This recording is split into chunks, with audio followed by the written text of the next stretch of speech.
All right, welcome to the Explainer. Today, we're unpacking a pretty wild claim. What if I told you your investment portfolio went up last year, but you actually got poorer? That's the core idea behind a concept called the debt-death spiral, and we're going to break down exactly how it's supposed to work. Okay, let's just rip the Band-Aid off and start with the single most shocking claim in the whole analysis. So the source basically says that in 2025, your 401k or your personal portfolio lost 28% of its real value. And get this is the crazy part. This happened even while the stock market itself was going up. Right? How is that even possible? That sounds like it makes zero sense. If your stocks are up, how on earth can you be down? This is the central puzzle that this whole analysis tries to solve. Well, it all comes down to what you're using as your measuring stick.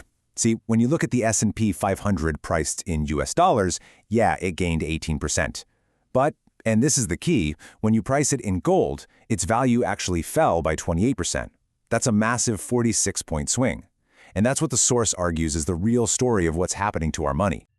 So the whole argument here is that your stocks only seem to go up because the thing you're using to measure them, the dollar, was actually shrinking.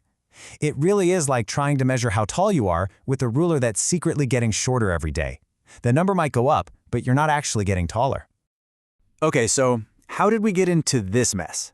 This is where the analysis brings in this big economic idea, one that the source, citing investor Ray Dalio, calls the debt-death spiral. Yeah, the source really leans on the work of Dalio here, who you might remember famously called the 2008 financial crisis. The idea is that the country is caught in this vicious, self-reinforcing cycle of debt. First up, just look at the sheer scale of the problem. We're talking about a U.S. national debt of $38 trillion. And it's not just sitting there. The claim is it's growing by something like $6 billion every single day. And to pay for all that debt, the source says the annual interest payments have now ballooned to $1.2 trillion. I mean, to put that into perspective, that is more than the entire U.S. defense budget. So you have this mountain of debt and these insane interest payments. And that, according to the video, creates what it calls a structural trap for the people in charge.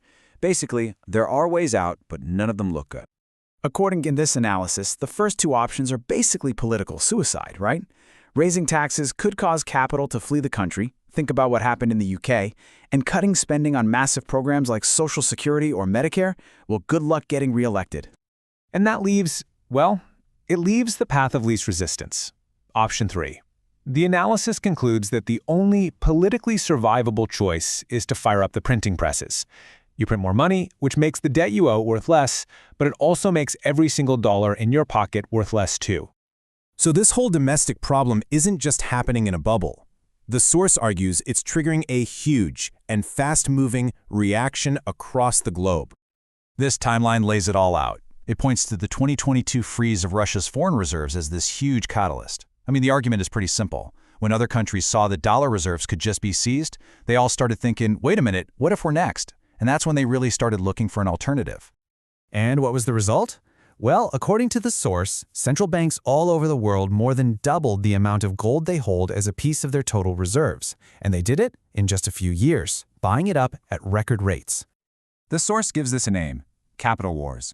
The idea is that this is a new kind of conflict. It's not fought with tariffs on steel, but with the financial system itself. We're talking about freezing assets, blocking payment systems, and forcing countries to build their own workarounds to get away from the dollar. Okay, so with all this chaos on the global stage, the analysis brings it back home. It comes back to you, the individual investor, and looks at a potential way to hedge against all this currency devaluation. So why gold? The source lays out a pretty clear case for it as the ultimate safe haven asset. The big one is what's called counterparty risk, or rather, the lack of it. Its value doesn't depend on some company or government promising to pay you back. As the source puts it, when you own gold, you're just trusting gold. Then, the source makes a direct comparison to Bitcoin. It argues that while crypto was sold as this decentralized dream, it's actually super traceable.